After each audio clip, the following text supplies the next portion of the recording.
Yo, what up, family? Welcome back to a brand new. Welcome back to a brand new video. AskJT number 19 here on the JTsuits YouTube channel. This is a Q&A series, if you're new to the channel, where I answer your question. But yes, enough stalling. This is AskJT number 19. We're gonna hop right into this. I'm gonna answer as many questions as I can because it's close to Christmas time, and I want to be joyous and happy today. All right, first question is from my homie Nate Perry.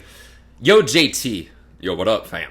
Question for your next vid. What is downtime like on deployment at sea? Downtime? You talking about downtime? But we talking about practice, man. What are we talking about? Practice? We're talking about practice, man. We're talking about practice. We're talking about practice. We ain't talking about the game. We're talking about practice, man. Out of all my almost 2 years when I was deployed on the aircraft carrier CVN-72 and CVN-73, I had 2 days of downtime, and that was because we almost killed a bunch of people. 2 days in a row. We had 2 big flight deck mishaps. You know, when I operated on the flight deck, it is a very dangerous place.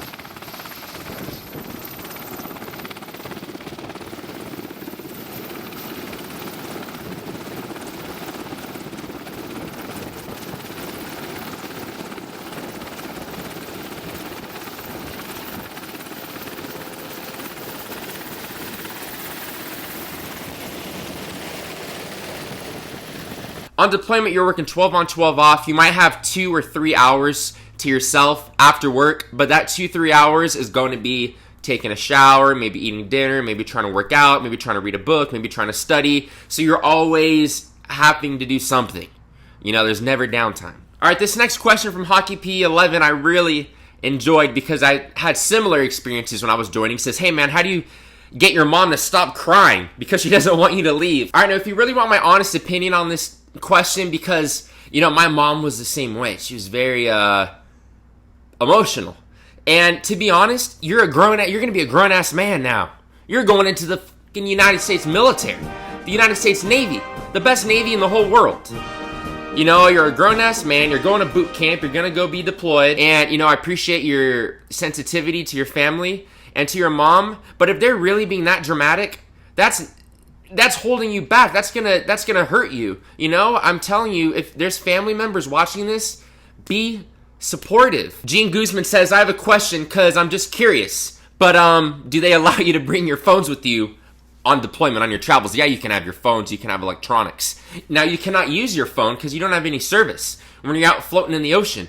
But there is, I like this question because it reminded me of a funny story. I was going from San Diego, and we were going to the Middle East, so we were passing Hawaii on our way to the Middle East, and I literally picked up reception. My homie came to me in the bird thing. He was like, bro, I have reception on my phone. We're right off the islands. We're right off Hawaii. You know, you can use your phone. So we were like going onto the catwalk. We were trying to call our family, you know, but if I got caught, I would have been in trouble because that's operational security. You're putting yourself at risk. We're going to be combat deployed, and you don't want to give any chance of the enemy to try to find you. But, yeah, I did use my phone one time. All right, Unknown Prodigy, how many shots do you get in boot camp? I heard you get 13, and then I done heard you get 9.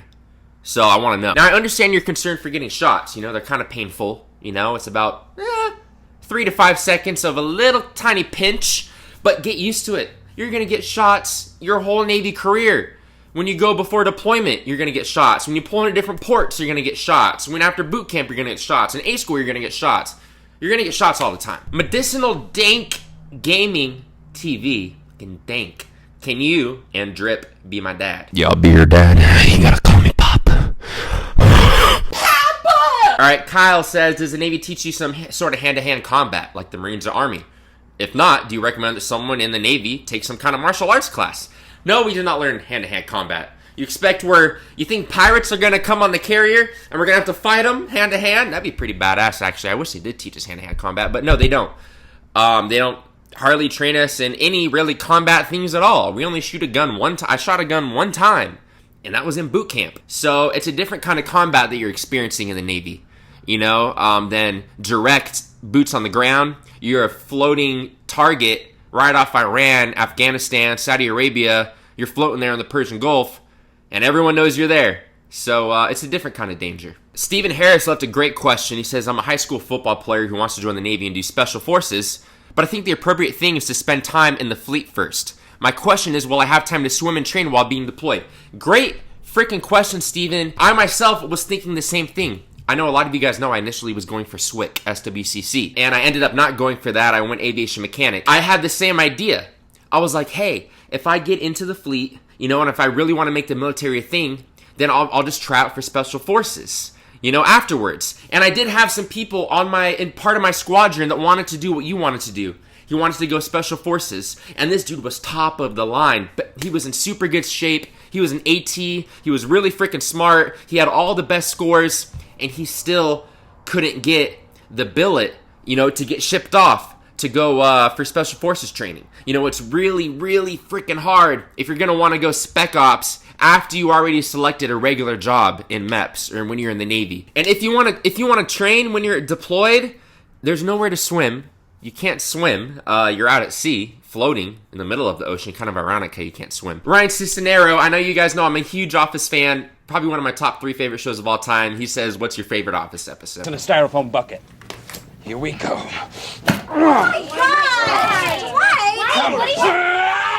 Why?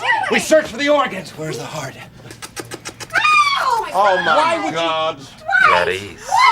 Alright, Titan Harrier 08, what is the best worst part about being an AM or a mech? I'd say the worst part is definitely you're always fucking dirty. Whether it be hydraulic fluid, whether it be grease, whether it be dirt. I'd say the best part though is being able to work on the flight deck and see stuff like this.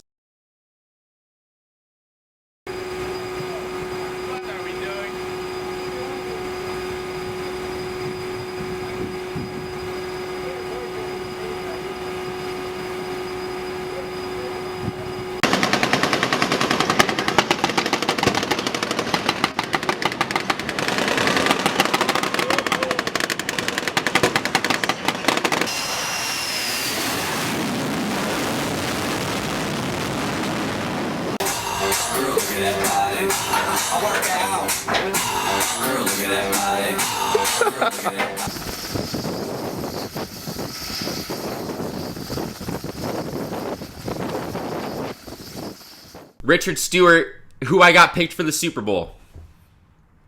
So this last question here, I wanted to leave it to the end. It says, do you think your military experience has helped you throughout college? So one of the reasons why I joined the military in the first place was because I didn't feel like I was mentally prepared for college. I had gone through private school my whole life from kindergarten up until 12th grade. You know, my family put me through, and it wasn't like a nice private school. The only reason I was able to go is because they gave us scholarships and awards because we couldn't afford it, the school in the first place. But so basically I was burnt out with school. I didn't think I'd be ready for college, and I was like, all right, military, do my 4 years, 5 years. I got out almost 2 years ago, and I went straight into college. I go to Cal Lutheran University, and I should be graduating in about a year. So I'll be graduating in 3 years. Right after the military, I'm going to have my Bachelor's of Arts in Business and Communications with emphasis in TV and film production. So it has massively helped me in my college. So yeah, guys, the military will definitely help you out, you know, getting yourself ready for college. And before I wrap up this video, if you are struggling with transitioning out of the military to civilian life, make sure you surround yourself with veterans, with like-minded people. You know, I was the president of my military veterans club last year on campus. Now I'm just part of the club. I'm not president anymore. I'm just a regular member. I gave that to my friend because I'm trying to run this YouTube channel. I'm trying to help you guys out, push out as much content as you can. A lot of really awesome content coming on the way, guys, so make sure you subscribe. Huge collabs en route to the channel. Maybe an Air Force guy again. Maybe a Coast Guard guy. A bunch of Q&As on the way. So I'll see you guys very soon. Social media below as always. Thank you so much for all the support. Guys, on the road to 100K subs. You guys are awesome. I'll see you guys very soon. I'll see you guys very soon, alright? Last night took a L, but tonight I bounce back. Wake up every morning, by the night I come practice.